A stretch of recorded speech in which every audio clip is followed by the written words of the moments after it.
बच्चों, welcome to social science बिदरिंग की। कैसे हैं आप? उम्मीद करती हूँ आप सभी अच्छे होंगे। आज जो हम इस वीडियो में देखने जा रहे हैं वो है हमारा आज का 8th क्लास का 4th चैप्टर हिस्ट्री का आदिवासी, दिकू और एक स्वर्ण युग की कल्पना। तो हम 3 चैप्टर इसके कवर कर चुके हैं। आज से हम एक नया चैप्टर शुरू कर रहे हैं और वो चैप्टर है आपका आदिवासी, दिकू और एक स्वर्ण युग की कल्पना। तो यहाँ हम आदिवासियों के बारे में पढ़ेंगे, दिकू कौन थे इनके बारे में पढ़ेंगे और एक किस तरह से स्वर्ण युग की कल्पना की गई थी उसके बारे में पढ़ेंगे।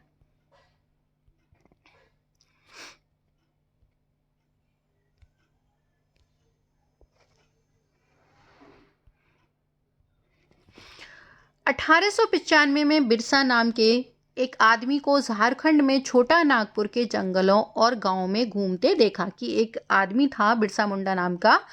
आप देखोगे ये आदिवासियों का एक प्रमुख लीडर रहेगा, क्रांति एक तरह से क्रांति करेगा। आगे जाके इसके बारे में पढ़ेंगे आप। तो 1895 में क्या हुआ, बिरसा नाम के एक आदमी को लोगों ने जंगल के जो झारखंड के जो छोटा नागपुर के जंगल थे उनमें घूमते देखा। और लोगों की क्या मान्यता थी कि ये एक चमत्कारी शक्तियों वाला व्यक्ति है और ये सारी जो बीमारियां हैं उनको दूर कर सकता है और अनाज की छोटी सी ढेरी को कई गुना बढ़ा देता है।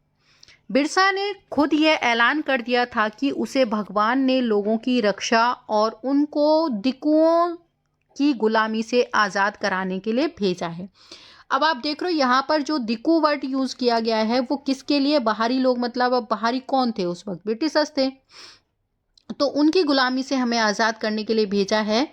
कुछ समय के भीतर हजारों लोग बिरसा के पीछे चलने लगे, मतलब कुछ टाइम में ही देखोगे लोग उसके पीछे पीछे जो मतलब वो कहने लगे वही करने लगे। वे उसे भगवान मानते थे और उन्हें यकीन था कि उनकी समस्याओं को दूर करने कौन आया है? भगवान आया है। अब वो भगवान कौन है? बिरसा मुंडा। यहाँ आपको दिख रहा है ये आपका जो उड़ीसा है उसके डोंगरिया जो कंद कबीले की महिलाएं हैं वो बाजार जाते हुए नदी पार से गुजर रही हैं, आपको वो दिखाया जा रहा है। यहाँ से ये जो सामान लेके जा रही हैं बाजार के लिए और ये नदी पार कर रही हैं आपकी कौन सी महिलाएं? ये उड़ीसा की जो जनजाति है डोंगरिया, उस जनजाति की महिलाएं हैं। ठीक है। अब हम बिरसा मुंडा के बारे में थोड़ी इन्फॉर्मेशन ले लेते हैं। बिरसा का जन्म एक मुंडा परिवार में हुआ था। मुंडा एक जनजाति समूह है। बिरसा मुंडा जो उसके पीछे मुंडा नाम लगा हुआ है, तो मुंडा क्या थी? एक जनजाति थी। तो इनका जन्म मुंडा परिवार में हुआ था और मुंडा एक जनजाति समूह है जो छोटा नागपुर में रहता है। बिरसा के समर्थकों में इलाके के दूसरे आदिवासी, मतलब जो समर्थक थे उनमें सिर्फ मुंडा जनजाति के लोग ही नहीं थे, दूसरे आदिवासी भी थे, जैसे संथाल और उरांव भी शामिल थे। ये सभी अपने आसपास आ रहे बदलावों और अंग्रेजी शासन के कारण पैदा हो रही समस्याओं से क्या थे? बेचैन थे।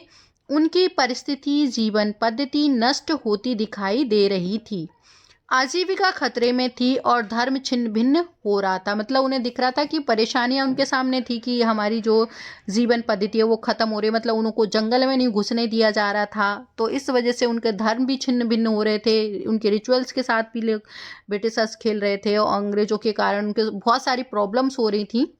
बिरसा किन समस्याओं का हल करना चाहता था जिन्हें दिक्कू कहा जा रहा था? मतलब कौन सी ऐसी बेबहारी लोग कौन थे? इन सब के बारे में हम देखेंगे आगे।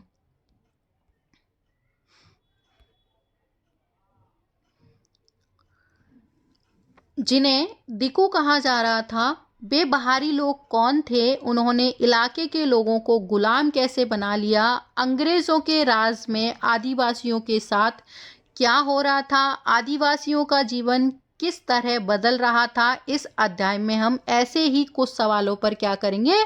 विचार करेंगे कि भाई ऐसे सब कुछ क्यों हो रहा था। पिछले साल आपने आदिवासी समाजों के बारे में पढ़ा था। ज़्यादातर जो कबीलों के रीति रिवाजें और रस्में ब्राह्मणों द्वारा निर्धारित रीति रिवाजों और रस्मों से बिल्कुल अलग थी। कि मतलब ऐसा नहीं कि जो ब्राह्मण पंडित जो जिन्होंने हिंदू धर्म में बस क्या है कर दी रीति रिवाजें रख दी रीति, वो ही थी, ये उनसे अलग थी इनकी। इन समाजों में ऐसे गहरे सामाजिक भेदभाव भी नहीं थे जो जाति आधारित समाजों में दिखाई देते हैं, कि वैसे लोगों में कि ये जो निचली कास्ट के लोग मंदिर नहीं जा सकते, ये नहीं कर सकते, वो नहीं कर सकते, ऐसा कुछ नहीं था इनके यहाँ पे। ये कबीलों के सारे लोग कुटुंब बंधनों में बंधे हुए होते थे, कि ये कबीला सब एक क्या है, कुटुंब है, और उसी बंधनों में ये बंधे हुए होते थे। लेकिन इसका यह मतलब नहीं था कि आदिवासियों के बीच कोई आर्थिक और सामाजिक फर्क नहीं था, कि मतलब वो एक साथ रह के पूजा पाठ और इस तरीके के करें, तो इसका मतलब ये नहीं था कि वहाँ आर्थिक रूप से और सामाजिक रूप से अंतर नहीं था। लेकिन ऐसे टाइम पे वो सब क्या थे, एक थे। अब है जनजाति समूह किस तरह जीते थे, मतलब किस तरह से रहते थे। 19वीं सदी तक देश के विभिन्न भागों में आदिवासी तरह तरह की गतिविधियों में क्या थे, सक्रिय थे। 19वीं सेंचुरी तक अलग अलग एक्टिविटियों में। अब कुछ झूम खेती करते थे। अब झूम खेती क्या होती है, इसके बारे में बच्चों बहुत बार सुना होगा आपने। झूम खेती क्या होती है, जंगलों को साफ करके जो खेती की जाती है, घूम घूम के, आज इस जगह कल उस जगह, तो वही है झूम। इसको अलग अलग जगहों पर अलग अलग नामों से जाना जाता है। उनमें से कुछ समुदाय झूम खेती करते थे। झूम खेती घुमंतू खेती को कहा जाता है। इस प्रकार की खेती अधिकांशतः जंगलों में छोटे छोटे भूखंडों पर की जाती थी। ये लोग जमीन पर धूप लाने के लिए पेड़ों के ऊपरी हिस्से को क्या करते थे, काट देते थे, कि भाई धूप उन तक पहुंच जाए, जिससे कि जो वो पैदा कर रहे हैं वो पैदा हो जाए। तो पेड़ों को काट देते थे और ज़मीन पर उगी घास फूस जलाकर साफ कर देते थे। इसके बाद घास फूस के जलने पर पैदा हुई राख को खाली ज़मीन पर छिड़क देते थे। क्यों छिड़कते थे, कि भाई वो राख जो था उसमें मतलब उपजाऊपन होता था, मतलब एक तरह से पोटास वगैरह होते थे, जिससे वो मिट्टी को उपजाऊ बनाता था। इस राख में पोटास होता था, जिससे मिट्टी उपजाऊ हो जाती थी। कुल्हाड़ों से पेड़ों को काटते थे और कुदालों से जमीन की सतह को क्या आगे खुरच देते थे, और वे खेतों को जोतने के लिए बीज रोपने की बजाय उन्हें बस खेत में बिखेर देते थे। एक बार फसल तैयार हो जाती थी तो उसे काट कर वे दूसरी जगह के लिए चल पड़ते थे, कि भाई एक बार यहाँ से फसल मिल गई, अब चलते हैं भाई, अब दूसरी जगह कोई और जगह ढूंढेंगे और अब वहीं पे करेंगे खेती। तो मतलब एक जगह से दूसरी जगह की, एक बार वहाँ पैदा कर ली, फिर उस जगह को छोड़ दिया, फिर दूसरी जगह चले गए, फिर वापस से उसी पे आ गए। तैयार हो जाती थी तो उसे काट कर वे दूसरी जगह के लिए चल पड़ते थे। जहाँ से उन्होंने अभी फसल काटी थी वह जगह कई साल तक क्या रह जाती थी, पड़ती पड़ी रह जाती थी, कि मतलब उस पर पैदा नहीं होती थी, वो वापस उपजाऊ हो जाती थी, फिर आ जाते थे वो। घुमंतू किसान मुख्य रूप से पूर्वोत्तर और मध्य भारत की पर्वतीय व जंगली पट्टियों में रहते थे। अब आपसे कई बार पूछ लिया जाएगा कि घुमंतू किसान कहाँ रहते थे, तो पूर्वोत्तर और मध्य भारत के जो पर्वतीय और जो जंगली इलाके थे वहाँ रहते थे। इन आदिवासी समुदायों की जो जिंदगी है वो जंगलों में बेरोक टोक आवाजाही और फसल उगाने के लिए जमीन और जंगलों के इस्तेमाल पर आधारित थी, कि भाई इनकी दुनिया जो थी वो जंगल ही थे, यहीं पर जीते थे, यहीं पर सब कुछ करते थे। वे केवल इसी तरीके से घुमंतू खेती कर सकते थे। पड़ती क्या होती है, कुछ समय के लिए बिना खेती छोड़ दी जाने वाली जमीन को, ताकि उसकी मिट्टी दोबारा उपजाऊ हो जाए, उसको क्या कहा जाता है, पड़ती कहा जाता है। साल क्या होता है, एक पेड़ का नाम है। महुआ क्या है, ये भी एक तरह से जो एक फूल है जिसे खाया जाता है, ये शराब बनाने के लिए भी इस्तेमाल में किया जाता है आपका महुआ। अगला पॉइंट है आपका, कुछ शिकारी और संग्राहक थे, कि मतलब इन लोगों में से भी, इन जनजातियों में से कुछ तो क्या थे, शिकारी थे, कुछ संग्राहक थे। बहुत सारे इलाकों में आदिवासी समूह पशुओं का शिकार करके और वन्य उत्पादों को इकट्ठा करके अपना काम चलाते थे।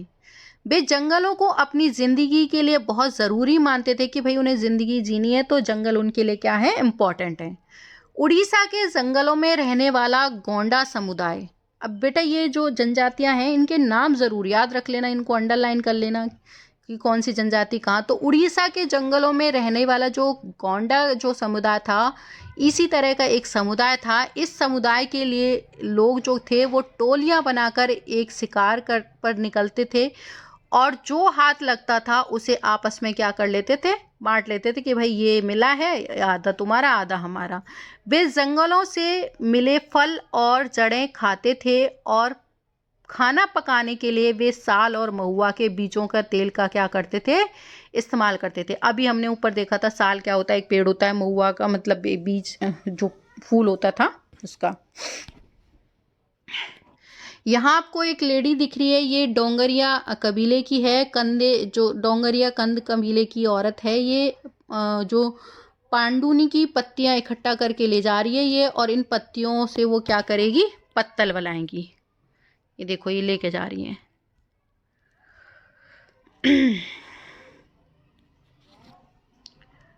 इसके लिए बहुत सारी जंगली जड़ी बूटियों का इस्तेमाल करते थे और जंगलों से इकट्ठा हुई चीज़ों को स्थानीय बाज़ारों में ये लोग बेचते थे। जब भी स्थानीय बुनकर और चमड़ा कारीगरों को कपड़े व चमड़े की रंगाई के लिए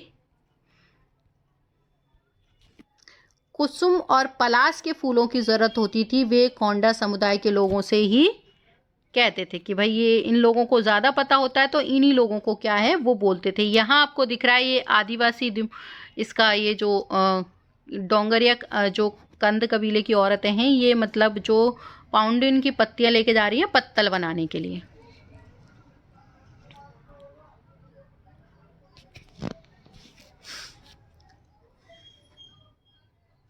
इन समुदायों को चावल तथा अनाज कहाँ से मिलते थे, कई बार तो चीज़ों की अदला बदली से काम चल जाता था कि भाई तुम्हें इस चीज़ की ज़रूरत है तुम ले लो और मुझे इसकी है मुझे दे दो।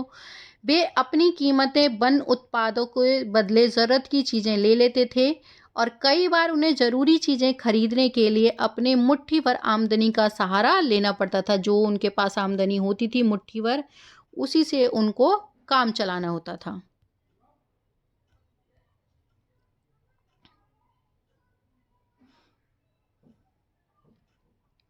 उनमें से कई लोग आपस के जो आसपास के गांव में नौकरी भी करते थे। कोई बोझा ढोता था, कोई सड़क निर्माण कार्य में नौकरी करता था, कोई आदिवासी जो खेत हैं उसमें मजदूर थे। जब वन उत्पाद कम पड़ जाते थे तो आदिवासियों को मजदूरों के लिए ज़्यादा क्या है मजदूरी के लिए भटकना पड़ता था। लेकिन उनमें से बहुत सारे समुदाय, जैसे आपका देखोगे जो मध्य भारत है, मध्य भारत के जो बैगा औरों के लिए काम से कतराते थे, करने से कतराते थे, मतलब वो एग्री नहीं थे कि दूसरे के लिए वो काम करें। बैगा खुद को क्या मानते थे, जंगल की संतान मानते थे, जो केवल जंगल की उपज पर ही जिंदा रह सकते हैं कि भाई हम बाहर जाके कोई किसी के लिए गुलामी नहीं करेंगे, कोई काम नहीं करेंगे, हम जंगल के लिए पैदा हुए और यहीं पर मर जाएंगे। जिंदा रह सकती हैं और मजदूरी करना बेगाओं का मतलब बेगार का काम था उनके लिए और अपमान की बात मानी जाती थी। यहाँ आपको जो मैप दिखा रखा है इसमें भारत की कुछ आदिवासी समुदाय हैं, उनके इलाके दिखा रखे हैं कि कौन सी जो समुदाय हैं वो कहाँ कहाँ थे। तो हम एक बार देख लेते हैं। ये आपकी गड्डी और वन गुज्जर हैं जो आपके इधर मिल रहे हैं, आपके हिमाचल की तरफ। इधर आपका भोटिया हो गया, इधर सहारिया हो गया, भील हो गया, ये आपके इधर बान और गुर्जर जो राठवा हो गए, बेगास हो गया, बंजारा हो गया, गोंड हो गया, बंजारा यहाँ पे कोया बंजारा गोंड, ये आपका बेगास मरिया गोंड, और ये आपका संथाल हो गया, मुंडा हो गया, उर्वा संथाल। तो ये सारे आपके जो जनजातियों के बारे में दे रखा है। यहाँ आपका पराज, एक मिनट, पराजा, बोंडा, कंडा, कोया, साओ, खोंडा, ये आपके जो गारो खासी जयंतियाँ ये दे रखी हैं वो तो हैं ही हैं, ये जनजातियाँ भी हैं और पहाड़ियाँ भी हैं। अपाटेनिस और खासी, नागा हो गई, आपकी रियांग हो गई, हजंग हो गई, खासी हो गई, ये सारी आपकी क्या हैं जनजातियाँ दिखा रखी हैं कि जो आपके किस तरह से इंडिया में आपकी जनजातियाँ फैली हुई हैं। यहाँ आपका मालाड़ जजारू हो गया, ये सब जनजातियाँ हैं आपकी।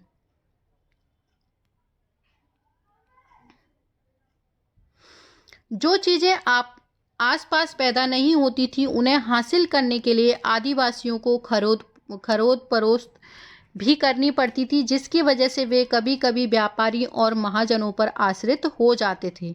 व्यापारी बेचने की चीज़ों से लेकर के भारी कीमत तक चीज़ें बेचते थे। सूदखोर महाजन और आदिवासियों को कर्ज तो देते थे लेकिन उसका ब्याज बहुत ज़्यादा होता था। इस तरह बाजार और वाणिज्य ने आदिवासियों को कर्जा और गरीबी में ढकेल दिया, लिहाजा वे महाजनों और व्यापारियों को बाहरी शैतान और अपनी सारी मुसीबतों की क्या है, जड़ मानते थे कि ये जो महाजन है ये सब क्या है, हमारी जो भी प्रॉब्लम्स हैं इनकी क्या है, जड़ यही है। अब है कुछ जानवर भी पालते थे। बहुत सारे आदिवासी समूह जानवर पालकर अपनी जो जिंदगी है वो चलाते थे। वे चरवाहे थे जो समुदाय के हिसाब से मवेशियों, भेड़ों के रेवड़ लेकर यहाँ से वहाँ जाते थे। जब एक जगह घास खत्म हो जाती थी तो दूसरे इलाके में ये लोग चले जाते थे।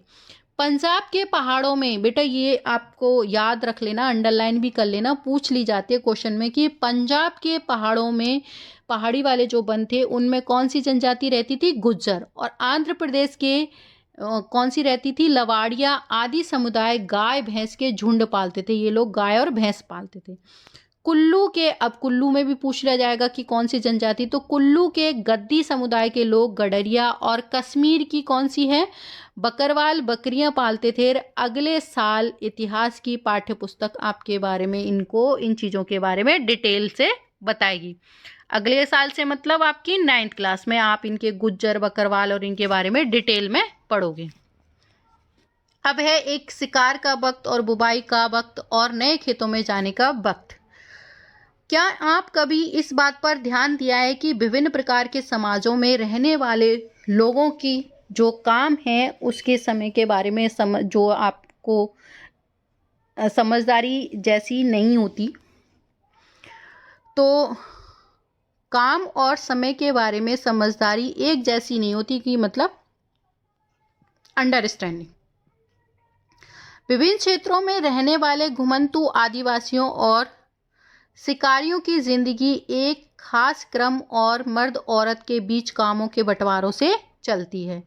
ब्रिटिश मानव विज्ञान बैरियर एल्विन ने 1930 और 40 के दशक में कई साल मध्य भारत के बैगा और घोंड समुदाय के बीच बिताए। एल्विन द्वारा लिखित निम्नलिखित अंश को पढ़कर इस समय क्रम और काम के बंटवारों को समझा जा सकता है कि भाई उन्होंने उनके बारे में उनके बीच टाइम गुजारा तो उन्हें पता चला। तो वो कुछ अंश यहाँ लिखा हुआ है, उसको हम पढ़ लेते हैं कि क्या दे रखा है, उन्होंने क्या लिखा था। चैत में औरतें इकट्ठा करने और बचे खुचे ठूंठों को काटने जाती थीं। पुरुष बड़े पेड़ों को काटते थे और शिकार पर जाते थे। शिकार पूरे चांद के समय पूर्व से शुरू होता था और शिकार के लिए बांस के फंदों का इस्तेमाल करते थे। औरतें सागो, इमली, मशरूम, जिसे कुकुरमुत्ता भी कहा जाता है, आदि फल बीनकर लाती थी। बैगा औरतें या तो केवल जड़ें या कंद इकट्ठा करती थी और महुआ के बीज इकट्ठा करती थी। मध्य भारत के आदिवासियों में बैगाओं को सबसे अच्छा शिकारी माना जाता था। और बैसाख में जंगलों को जलाया जाता था। औरतें अधजली लकड़ियों की ईंधन के लिए बीन लेती थीं। आदमी शिकार पर जाते थे लेकिन गांव से दूर नहीं जाते थे। जेठ में बुवाई आ जाती थी और शिकार चला जाता था। आषाढ़ में भादों तक मर्द खेत में काम करते थे। क्वार में फलियां लाने लगती थी और कार्तिक कुटकी में पड़ जाता था। आंगन में सारी फसल तैयार हो जाती थी और फूस में पटकन किया जाता था। नाच गाना और शादियां भी फूस के महीने में होती थी। माघ में पुरुष नए बेवड़ की तरफ चले जाते थे। इस दौरान शिकार और चीज़ों का संग्रह भी जीने की एक मुख्य एक्टिविटी थी। तो यहाँ सारे आपके हिंदी मंथ के हिसाब से पूरे महीने का हिसाब किताब बता दिया कि क्या क्या किस तरह से औरतें काम करती थी और किस तरह से उनके जो फेस्टिवल भी कब होते थे। यह चक्र पहले साल पर होता था। दूसरे साल शिकार के लिए ज़्यादा समय मिल जाता था, लेकिन कुछ फसलों की बुवाई कटाई होती थी। क्योंकि भोजन काफ़ी होता था इसलिए पुरुष बेबड़ों में ही रहते थे। तीसरे साल में भोजन के लिए वन उत्पादों की ज़रूरत पड़ने लगती थी। ये बेलियार एल्विन द्वारा लिखित बैगा और एल्विन की जो अप्रकाशित रचना है नोट्स ऑन द खॉन्ट्स बेरियाल एवन पेपर्स नेहरू स्मृति संग्रहालय पुस्तकालयों पर आधारित है। वो लिखा हुआ है। यहाँ आपको ईंधन की लकड़ी ले जाते हुए एक शांता लड़की दिखाई दे रही है। ये 1946 की है मतलब पिक्चर। और बच्चे वन उपज इकट्ठा करने के लिए अपनी माँ के साथ जंगलों में जाते थे। तो यहाँ आपके कई सारे जो टॉपिक हैं वो कवर हो चुके हैं। अगला जो हमारा टॉपिक है वो है आपका कुछ लोग एक जगह खेती करते थे, कि मतलब एक ही जगह रह के वो खेती करते थे। बेवड़ क्या होता है? मध्य प्रदेश में जो घुमंतू खेती के लिए इस्तेमाल होने वाला शब्द होता था वो बेवड़ होता था, जो हम झूमिंग कृषि जिसे कह रहे थे। 19वीं सदी से पहले ही बहुत सारे जो जनजातीय कबीले एक जगह टिककर खेती करने लगे थे। वे बार बार जगह बदलने की बजाय साल दर साल एक ही जगह खेती करते थे। वे हलों इस्तेमाल करने लगे थे। धीरे धीरे उन्हें ज़मीनी अधिकार भी मिलते जा रहे थे। बहुत सारे समुदायों में छोटा नागपुर के जो मुंडाएं थे उनकी तरह ज़मीन पूरे कबीलों की संपत्ति होती थी।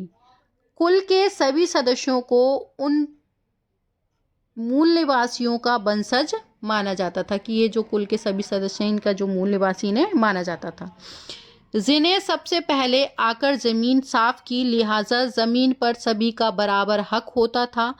फिर भी अक्सर ऐसा होता था कि कुछ लोग औरों से ज़्यादा ताकत जुटाने लगते थे। कुछ मुखिया बन जाते थे और बाकी उनके क्या होते थे? अनुयायी बन जाते थे, कि कुछ तो लीडर बन गए और बाकी कौन? उनको फॉलो करने वाले बन गए।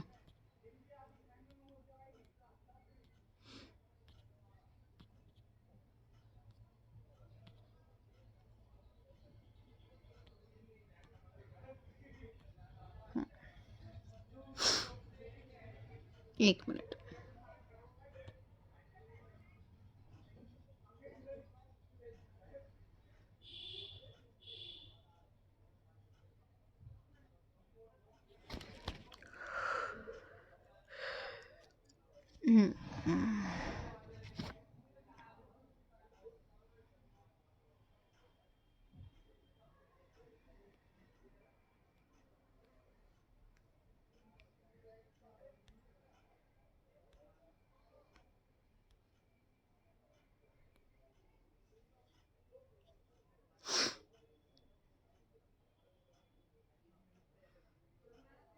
मूल निवासियों का वंशज माना जाता था।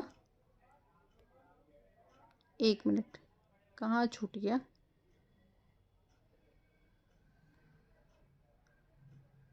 ओके। जो ताकतवर होते थे वे खुद को खेती करने की बजाय अक्सर अपनी जो ज़मीनें हैं वो बटाई पे दे देते थे, कि भाई हम करने से अच्छा हम क्या करें, बटाई पे दे दें। तो वो अपनी जो ज़मीनें हैं वो क्या करते थे? बटाई पे दे देते थे। ब्रिटिश अफसरों को गोंड और सांथाल जैसे कई जगह ठहर कर रहने वाले आदिवासी जो समूह हैं वो शिकारी, संग्राहक या घुमंतू खेती करने वालों के मुकाबले ज़्यादा सभ्य दिखाई देते थे। जंगलों में रहने वालों को जंगली और बर्बर माना जाता था। अंग्रेजों को लगता था कि उन्हें स्थायी रूप से एक जगह बसना क्या है? संभव ज़रूरी, मतलब जो बसाना ज़रूरी है, सभ्य बनाना ज़रूरी है। तो अगला जो हमारा टॉपिक होगा वो होगा हमारा औपनिवेशिक शासन से आदिवासियों का जीवन और उस पर क्या असर हुए। ये हम अगला जो वीडियो है उसमें कवर करेंगे। तो friends, welcome to social science with Rinki. कैसे हैं आप? उम्मीद करती हूँ आप सभी अच्छे होंगे। लास्ट टाइम जो हम टॉपिक डिस्कस कर रहे थे वो था हमारा 8th क्लास का चैप्टर 4 हिस्ट्री का आदिवासी, डिकू और स्वर्ण युग की कल्पना। ये हमने चैप्टर स्टार्ट किए थे, इसके कई सारे हम टॉपिक कवर कर चुके थे। लास्ट हमारा जो टॉपिक रहा था वो ये रहा था हमारा कुछ लोग एक जगह खेती करते हैं। तो ये लास्ट हमने डिस्कस किया था। उसके बाद हमने कहा था कि हम स्टार्ट करेंगे औपनिवेशिक शासन से आदिवासियों के जीवन पर क्या असर पड़ा। यहाँ से आज हम स्टार्ट करने जा रहे हैं।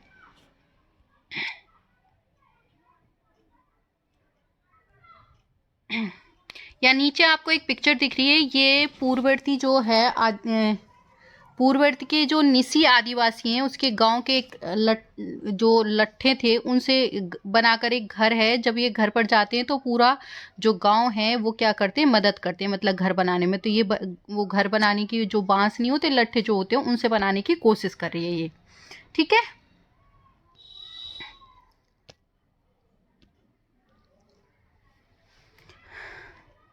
आदिवासी मुखियों का क्या असर हुआ था? एक minute, just a minute.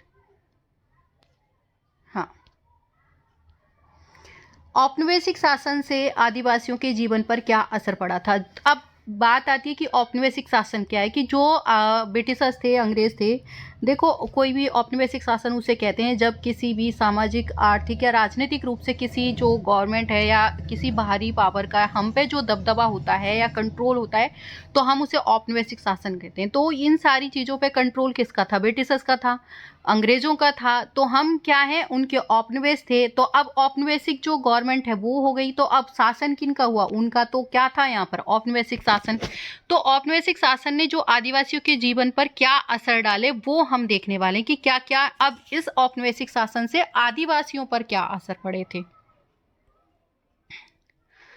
British शासन के दौरान आदिवासी समूह का जीवन बदल गया। आओ देखें ये बदलाव क्या थे, कि क्या चेंजेज आए थे। तो पहला टॉपिक है हमारा आदिवासी मुखियों का क्या हुआ, कि जो आदिवासी मुखिया होते थे उनका क्या हुआ। अंग्रेजों के आने से पहले बहुत सारे इलाकों में आदिवासियों के मुखियों का एक महत्वपूर्ण स्थान होता था, कि जो अंग्रेज आए थे उससे पहले जो मुखिया होता था उसका एक इम्पॉर्टेंट स्थान होता था, महत्वपूर्ण स्थान होता था। उनके पास औरों से ज़्यादा क्या होती थी? आर्थिक ताकत होती, मतलब पैसा अच्छा होती थी। वे अपने इलाकों पर नियंत्रण रखते थे। कई जगह उनकी अपनी पुलिस होती थी और वे ज़मीन एवं वन प्रबंधन के क्या होते थे? स्थानीय नियम खुद बनाते थे, कि मतलब यहाँ पर किस तरह से ये जंगल हमें यूज़ करने हैं, ये ज़मीन कैसे यूज़ करनी है, खुद नियम बनाते थे। लेकिन जब औपनिवेशिक शासन आ गया तो ब्रिटिशर्स बनाने लगे ये सारी चीज़ें। ब्रिटिश शासन के तहत आदिवासी मुखियों के कामकाज और अधिकार काफ़ी बदल गए थे, कि जैसे ही ब्रिटिश गवर्नमेंट आ गई या औपनिवेशिक शासन आ गया तो उनके कामकाज में भी बदलाव आए, चेंजेज आए, और बाकी चीज़ें भी काफ़ी बदल गई थी।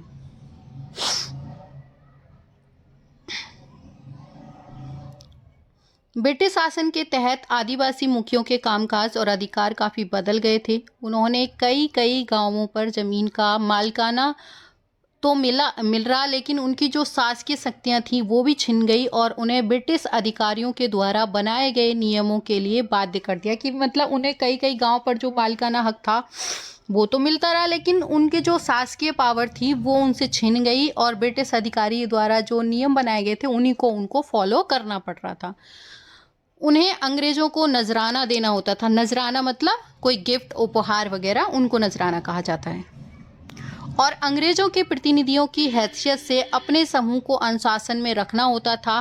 पहले उनके पास ताकत तो थी पर अब नहीं रही, और वे परंपरागत कामों को करने में भी क्या थे? लाचार थे, कि जो उनकी परंपराएं चली आ रही थी, पहले से जो काम कर रहे थे वो भी अब वो लोग नहीं कर पा रहे थे। घुमंतु काश्तकारों का क्या हुआ, कि जो काश्तकार थे, घुमंतु जो थे, उनका क्या हुआ? ऐसे समूह से अंग्रेजों को काफ़ी परेशानी थी, जो यहाँ वहाँ भटकते रहते थे और एक जगह ठहरकर नहीं रहते थे। वे चाहते थे कि ये आदिवासियों के समूह, अब जो ब्रिटिशर्स थे उनको बड़ी प्रॉब्लम होती थी, जो इधर उधर भटकने वाले लोग थे उनसे, वो जो एक साथ ठहर के नहीं रहते थे। वे चाहते थे कि ये आदिवासी समूह के जो लोग हैं वो एक जगह स्थायी रूप से रहें और उनके लिए काम करें, सबसे बड़ी बात।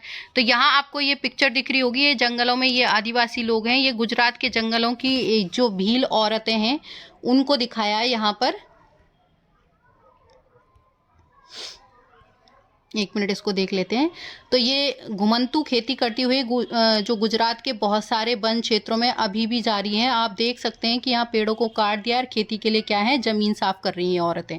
घुमंतू खेती, जिसके बारे में हम ऊपर डिस्कस कर चुके हैं। अब तो ये जंगल साफ कर रही है और यहाँ पर खेती कर रही हैं। तो आज भी गुजरात के कई जंगलों में आज भी मतलब इस तरह से खेती की जाती है। अब जो ब्रिटिशर्स थे उनको प्रॉब्लम थी ना आदिवासियों से, वो क्या चाहते थे कि भाई ये एक जगह टिक के रहें और काम करें। स्थायी रूप से एक जगह रहने वाले किसानों को नियंत्रित करना आसान था। अब उन्हें मतलब अगर कोई एक जगह रहेगा टिक के तो उन्हें कंट्रोल करना तो आसान रहेगा, लेकिन इधर उधर घूमने वालों को वो कंट्रोल नहीं कर पाएंगे। अंग्रेजों ने अपने शासन के लिए आमदनी पर नियमित स्रोत भी चाहते थे कि मतलब उनके नियमित क्या है स्रोत हो आमदनी पर, पैसों पर। अब अगर वो एक जगह रुक के जमीन करेंगे तो टैक्स भी देंगे। फलस्वरूप उन्होंने जमीन के बारे में कुछ नियम लागू कर दिए।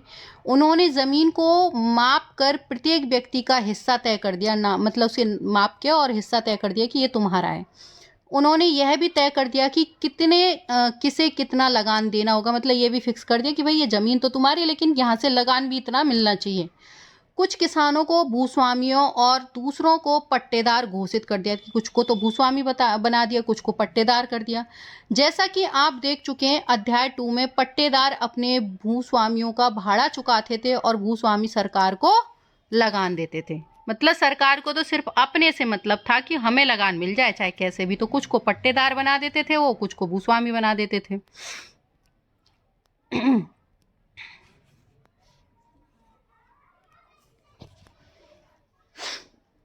झूम काश्तकारों को स्थायी रूप से बसने की, एक मिनट,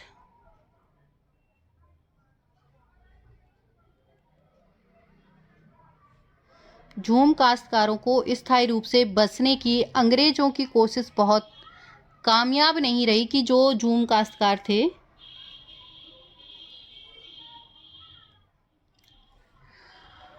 स्थायी रूप से जो बसने की अंग्रेजों की कोशिश थी कि इन्हें स्थायी रूप से बसाना है, वो कामयाब तो हुई नहीं। अब वो बसा तो पाए नहीं।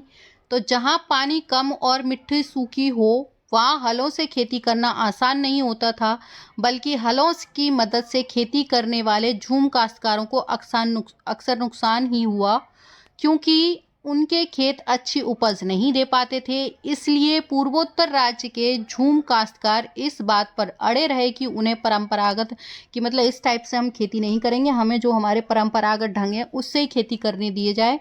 व्यापक विरोध के फलस्वरूप अंग्रेजों को आखिरकार उनकी बात माननी पड़ी और ऐसे कबीलों को जंगल के कुछ हिस्सों में घुमंतू खेती की छूट दे दी गई कि भाई अब जब बहुत ज़्यादा लोगों ने विरोध किया तो अंग्रेजों को उनकी बात माननी पड़ी, उनको, सरकार को, और उनको जैसे वो चाहते थे वैसी खेती करने की अनुमति दे दी। यहाँ आप देख रहे हो ये आंध्र प्रदेश में एक धान की खेती में काम करते हुए आदिवासियों को दिखा रखा है। समतल मैदान में जंगलों में धान की खेती के बीच का आपको फर्क दिख रहा होगा। यहाँ एक किसान काम करते हुए।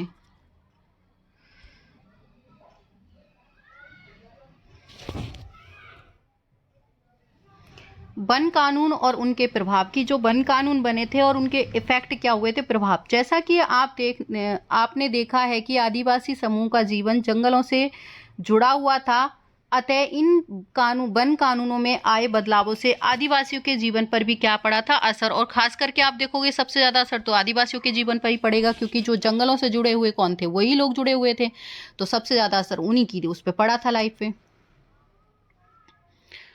भारी असर पड़ा। अंग्रेजों ने सारे जंगलों पर अपना नियंत्रण स्थापित कर लिया था और जंगलों को राज्य की संपत्ति घोषित कर दिया कि जंगल क्या है, अब राज्य की संपत्ति है।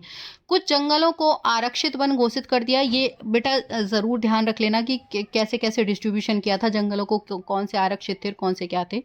ये ऐसे जंगल थे। अब ये आरक्षित वनों की डेफिनेशन है कि आरक्षित वन क्या होते हैं। तो आरक्षित वन क्या थे, ये ऐसे जंगल थे जहां अंग्रेजों की जरूरत के लिए इमारती लकड़ी पैदा होती थी। इन जंगलों में लोगों को, मतलब ये राज्य को संपत्ति घोषित कर दिए तो ये आरक्षित वन हो गए, लेकिन अंग्रेज उसमें अपनी जरूरत के हिसाब से लकड़ी वो पैदा कर लेते थे और ये सारी चीजें उनकी जरूरत है पूरी हो जाती थी। इन जंगलों में लोगों को स्वतंत्र रूप से घूमने की, मतलब कोई आराम से फ्री होके, कि भाई कोई बिना रोक टोक के घूम नहीं सकता था। झूम खेती करने, फल इकट्ठा करने या पशु का शिकार करने की इजाजत नहीं थी, कि मतलब कोई भी अपनी मर्जी से घूम नहीं सकता, खेती नहीं कर सकता, मतलब परमिशन लेनी पड़ेगी अंग्रेज सरकार से।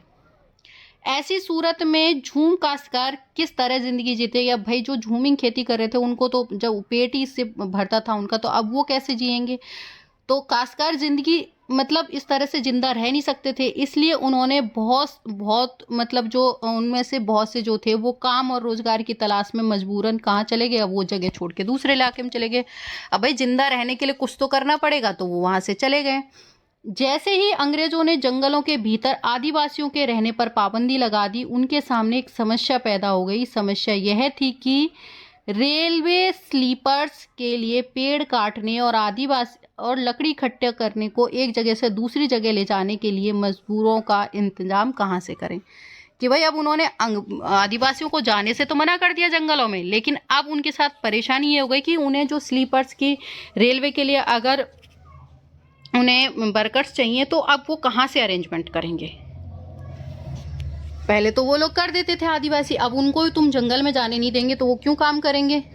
स्लीपर्स क्या होते हैं, लकड़ी के 36 तख्ते होते हैं जिन पर रेल की पटरियां बिछाई जाती हैं। जैसे आप सबने देखा होगा ना, जैसे रेलवे ट्रैक होता है, जैसे आपकी एक तरह से ये दो पटरियां हैं, इनके बीच में जो वो आपने आज के टाइम में देखा पोल लगे होते हैं, वो किसके, सीमेंट के होते हैं आज के टाइम में। तो पहले ये किसके होते थे, ये लकड़ी के होते थे, स्लीपर्स होते थे। तो इनको कहा जाता है स्लीपर्स। औपनिवेशिक अधिकारियों ने इसका भी एक हल निकाला। उन्होंने, जो औपनिवेशिक अधिकारी थे, उन्होंने भी इनके एक हल निकाल लिया। उन्होंने तय किया कि झूम काश्तकारों को जंगल में जमीन के छोटे टुकड़े दिए जाएंगे और उन्हें खेती करने की भी छूट होगी, बशर्ते गांव में रहने वालों को वन विभाग के लिए मजदूरी करनी होगी। कि भाई जो वन विभाग के लिए मजदूरी करेगा उसको जमीन का एक छोटा टुकड़ा दे दिया जाएगा और वो खेती कर सकता है। इस तरह बहुत सारे इलाकों में वन विभाग के जो सस्ते श्रमिकों की आपूर्ति सुनिश्चित कर ली गई कि अब उनको मजदूर मिल गए थे और उनके लिए वन गांव बसा दिए कि भाई ये गांव कौन से हैं, वन गांव, जो वन के लिए काम करेंगे। यहाँ एक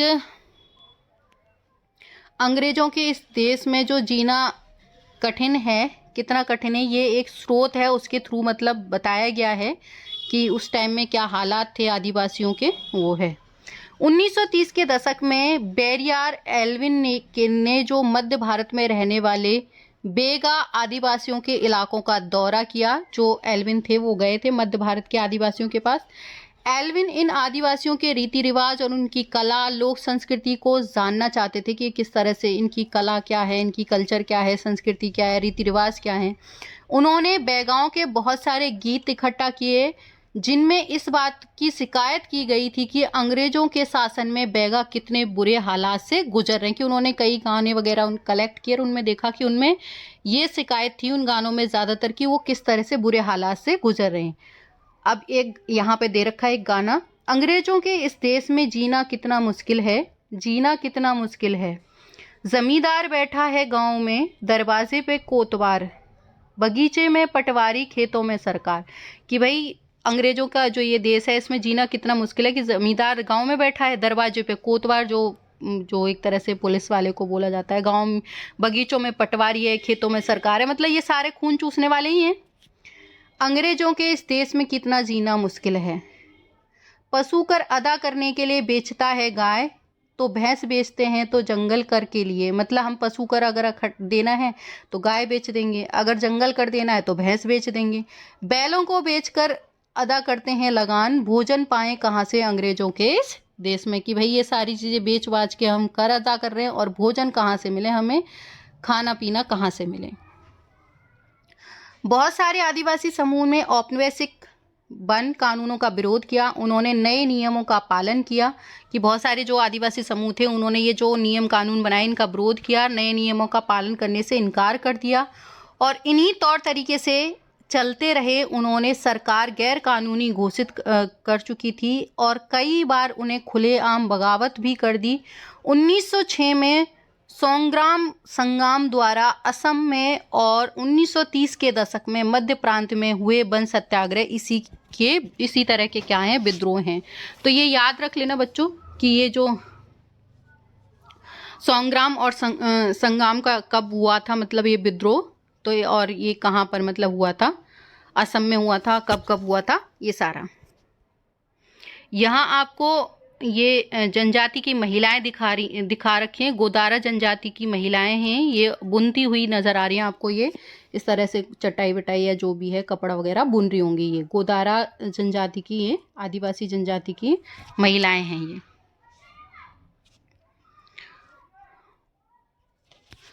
व्यापार की समस्या। 19वीं सदी के दौरान जनजाति समूह ने पाया कि व्यापारी और महाजन जंगलों में जल्दी जल्दी आने लगे, कि उन्होंने देखा कि जो महाजन है और व्यापारी हैं वो जंगलों में जल्दी जल्दी आ रहे हैं। वे वन उपजें खरीदने, नगद कर्ज देने और आदिवासियों को मजदूरी पर रखने के लिए आ रहे हैं।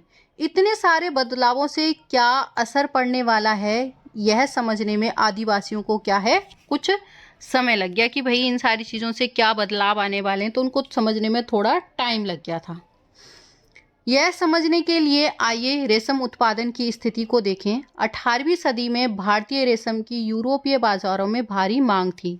तो एक उदाहरण है रेशम उत्पादन का, वो देख रहे हैं कि 18वीं सेंचुरी में क्या था, भारतीय जो रेशम था उसकी बहुत ज़्यादा डिमांड थी यूरोपीय देशों में। भारतीय रेशम की अब क्यों थी, अब भाई क्वालिटी अच्छी होगी तभी तो। भारतीय रेशम की गुणवत्ता सबको आकर्षित करती थी और भारत का निर्यात तेजी से बढ़ रहा था। जैसे जैसे बाजार फैला, ईस्ट इंडिया कंपनी के अफसर इस मांग को पूरा करने के लिए रेशम उत्पादन पर क्या देने लगे, जोर देने लगे। अब भाई जिससे ज़्यादा बेनिफिट होगा, ज़्यादा पैसा मिलेगा, वही काम करेंगे, तो वो अब इस खेती पर ज़्यादा ध्यान देने लगे थे।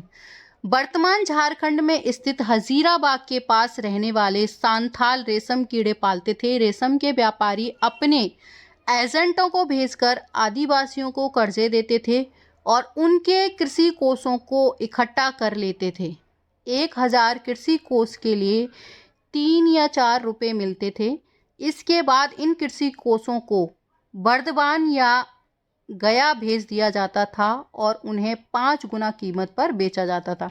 सोचो उनको कितना पैसा दे रहे, इन्हीं के 3 या 4 रुपए का 5 गुना। आप सोचो मतलब कितना 5 गुना, जैसे 3 रुपए का ले रहे हैं 30 का बेच रहे हैं, इस हिसाब से सोचो उनको कितना फायदा होता था। निर्यातकों और रेशम उत्पादकों के बीच जो कड़ी का काम करने वाले थे वो बिचौलिया थे, कि निर्यातक जो होते थे और उनके बीच जो कड़ी का काम करते थे वो कौन होते थे, बिचौलिया, जो बीच का होता है। वो जमकर मुनाफा उठाते थे, मतलब उनको तो फायदा होता था। रेशम उत्पादकों को बहुत मामूली फायदा मिलता था। अब सबसे कम फायदा किनको मिल रहा है, रेशम उत्पादकों को। स्वाभाविक है कि बहुत सारे आदिवासी समुदाय बाजार और व्यापारियों का अपना सबसे बड़ा क्या मानते थे, दुश्मन। अब मानेंगे भाई, फायदा खुद उठा रहे थे और बेनिफिट खुद ले रहे थे, उनको नुकसान हो रहा था। यहाँ आपको एक महिला दिख रही है चटाई बनाते हुए। ये ज़्यादातर महिलाएं जो थी वो सिर्फ घर के कामों तक सीमित नहीं थी, वो और भी काम करती थी। देखो किस तरह से बच्चों को संभाले हुए और चटाई बनाने का काम भी कर रही है। ये एक हजांग जो कम्युनिटी है, मतलब आदिवासियों की, उसकी है ये।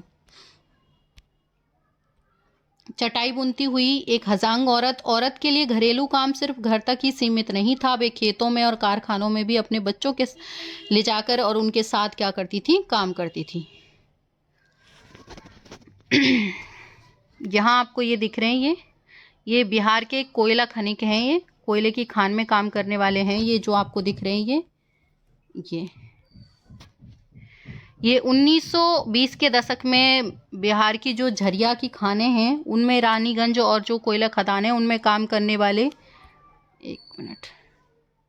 बिहार के कोयला खनिक 1948-1920 के दशक में बिहार की जो झरिया और रानीगंज कोयला खदानों में काम करने वाले लगभग 50% खनिक आदिवासी थे। अंधेरी और दम घोंटू खदानों की गहराई में काम करना न केवल शरीर को तोड़ता था बल्कि यह खतरनाक था और यह अक्सर सचमुच जान ले लेता था।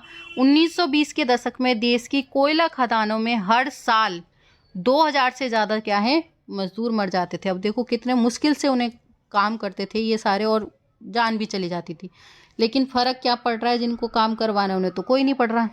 काम की तलाश में घर से दूर जाने वाले आदिवासियों की दशा तो और भी खराब थी। 19वीं सदी के आखिर में ही चाय बागान फैलने लगे। खनन उद्योग भी एक महत्वपूर्ण उद्योग बन गए। असम में चाय के बागानों और झारखंड में कोयले की खदानों में काम करने के लिए आदिवासी को बड़ी संख्या में भर्ती किया जाता था। लोगों को ठेकेदारों की जो मार्फत भर्ती की जाती थी और वे ठेकेदार न केवल उन्हें बहुत कम वेतन देते थे बल्कि उन्हें वापस घर भी लौटने नहीं देते कि भाई अब तुम यहाँ ही रहोगे और यहीं काम करोगे और घर नहीं जाओगे। एक तरह से मतलब ज़बरदस्ती बांध के रखना बेगार जैसा ही था।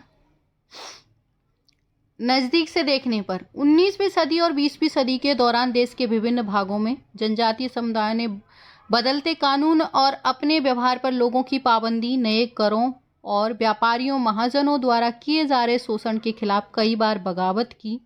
1831 और 32 में कोयला आदिवासियों ने और 1855 में सांथाल ने बगावत कर दी थी। मध्य भारत में बस्तर क्षेत्र विद्रोह 1910 में हुआ और 1940 में महाराष्ट्र में बर्दी विद्रोह हुआ। बिरसा जिस आंदोलन का नेतृत्व कर रहे थे वो इसी तरह का विद्रोह था। अब यहाँ कई सारे जो देखो विद्रोह आपको दिखा रखे हैं तो उनको याद रख लेना जरा। 1831-32 में कोल आदिवासियों ने किया था। 1855 में सांथाल ने बगावत कर दी थी। मध्य भारत में जो बस्तर विद्रोह है, अब आपसे पूछ लिया जाएगा जैसे क्वेश्चन, बस्तर विद्रोह कब हुआ था? 1910 में हुआ था। 1940 में महाराष्ट्र में कौन सा विद्रोह हुआ था? तो बरली विद्रोह हुआ था। इस तरह से तो ये हमें याद होने चाहिए। अब बिरसा मुंडा के बारे पढ़ेंगे, जिनमें हमने शुरुआत जब चैप्टर शुरू किया था तभी हमने पढ़ा था इसके बारे में। बिरसा मुंडा, बिरसा का जन्म 1870 के दशक के मध्य में हुआ। उनके पिता गरीब थे। बिरसा का बचपन भेड़ बकरियों चराते, बांसुरी बजाते और स्थानीय आखड़ों में नाचते गाते बीता था। उनकी परवरिश मुख्य रूप से बोहोंडे के आसपास जंगलों में हुई। गरीबी से लाचार बिरसा के पिता काम की तलाश में जगह जगह भटकना पड़ता था। लड़कपन में ही बिरसा ने अतीत में हुए मुंडा विद्रोह की कहानियां सुन ली थी। उन्होंने कई बार समुदाय के सरदारों जो मुखिया थे उनको विद्रोह का आह्वान करते देखा था। बिरसा के समुदाय के लोगों ने स्वर्ण युग की बात करते हुए जब मुंडा लोग दिकू के उत्पीड़न से पूरी तरह आज़ाद थे, सरदारों का कहना था कि एक बार फिर उनके समुदाय के परंपरागत अधिकार बहाल हो जाएंगे।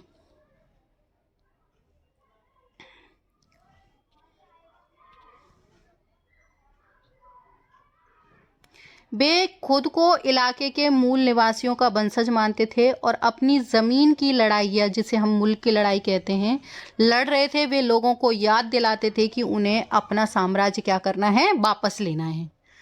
बिरसा स्थानीय मिशनरी स्कूल में जाने लगे, जहां उन्हें मिशनरियों के उपदेश सुनने का मौका मिला कि जो पास का मिशनरी स्कूल होगा उसमें गए होंगे। वहां भी उन्होंने यही सुना कि मुंडा समुदाय स्वर्ग का साम्राज्य हासिल कर सकता है, मतलब इतना पावरफुल है, और अपने खोए हुए अधिकार वापस पा सकता है अगर वे अच्छे ईसाई बन जाएं और अपनी खराब आदतें छोड़ दें। तो हो सकता है। बाद में बिरसा ने एक जाने माने जो वैष्णव धर्म प्रचारक के साथ भी कुछ समय बिताया। उन्होंने जनेऊ धारण किया और शुद्धता या दया पर जोर देने लगे। मतलब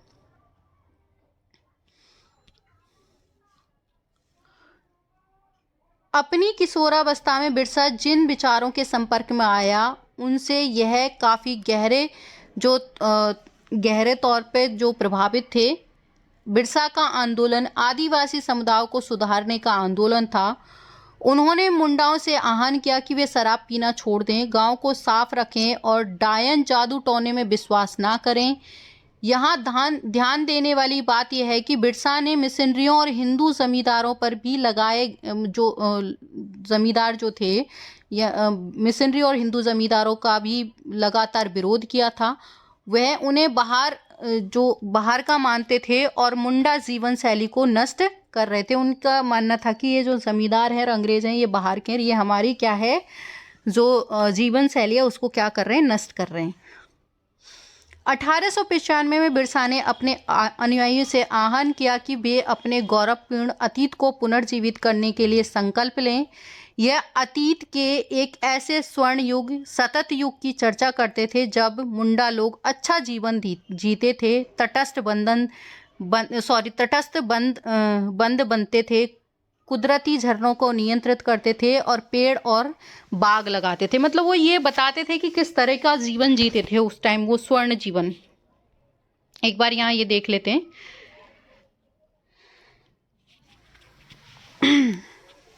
ये भी एक मुंडा जनजातियों का एक गीत है, लहू लोहान मेरे कंधे। मुंडा आदिवासियों के गीत में उनके कष्ट झलकते थे। मतलब जो भी उनके गीत होते थे उनमें ज़्यादातर उनके दर्द तकलीफ होती थी।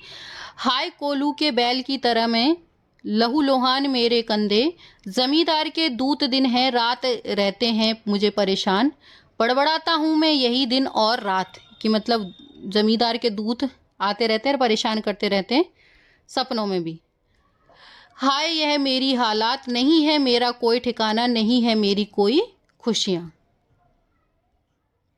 वैष्णव क्या होता है? वैष्णव होता है कि आपका जो विष्णु की पूजा करने वाले होते थे उनको वैष्णव कहा जाता था।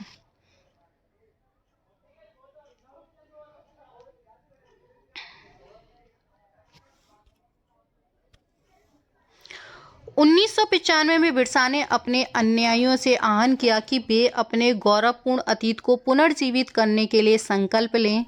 यह अतीत के एक ऐसे स्वर्ण युग सतयुग की चर्चा करते थे जब मुंडा लोग अच्छा जीवन जीते थे, तटस्थ बनाते थे, कुदरती झरने की नियंत्रित करते थे, पेड़ और बाग लगाते थे, पेट पालने के लिए खेत करते थे। यह काल्पनिक युग में मुंडा अपने बिरादरों, मतलब जो उनके बिरादरी के होते थे, मतलब जो उनकी कम्युनिटी के रिश्तेदारों का खून नहीं बहाते थे, वे ईमानदारी से जीते थे। बिरसा चाहते थे कि लोग एक बार फिर अपनी ज़मीन पर खेती करें, एक जगह टिक कर रहें और अपने खेतों में क्या करें? काम। अंग्रेज़ों को बिरसा आंदोलन के राजनीतिक उद्योगों से बहुत ज़्यादा परेशानी थी। यह जो आंदोलन था मिशनरियों, महाजनों, हिंदू भूस्वामियों और सरकार को बाहर निकालकर बिरसा के नेतृत्व में मुंडा राज्य स्थापित करना था। क्यों? क्योंकि जो बिरसा मुंडा था वो ये मानता था ये जमींदार भी क्या हैं? ये भी बाहर के हैं, तो वो इन सबको बाहर ही करना चाहता था एक तरह से। यह आंदोलन इन्हीं ताकतों को मुंडा की सारी समस्याओं व कष्टों का स्रोत मानता था। अंग्रेजों की भूनतियाँ और उनकी परंपरागत भूमि व्यवस्था को नष्ट कर रही थीं। हिंदू भूस्वामी और महाजन उनकी ज़मीन छीनते जा रहे थे और मिशनरी उनकी परंपरागत संस्कृति की क्या कर रहे थे? आलोचना। जब आंदोलन फैलने लगा तो अंग्रेजों ने सख्त कार्रवाई का फैसला लिया। उन्होंने 1895 में बिरसा को गिरफ्तार किया और दंगे फसाद के आरोप में 2 साल की सजा सुनाई।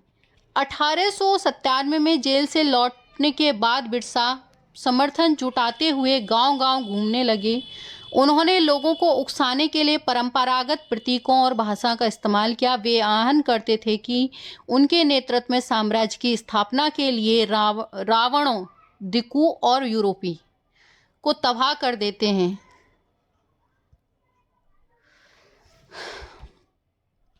बिरसा के अनुयायी दिकू और यूरोपीय सत्ता के प्रतीकों को निशाना बनाने लगे। उन्होंने थाने और चर्चों पर हमले किए और महाजनों और जमींदारों की संपत्ति पर धावा बोला। और सफ़ेद झंडा जो था वो बिरसा का क्या था? प्रतीक था।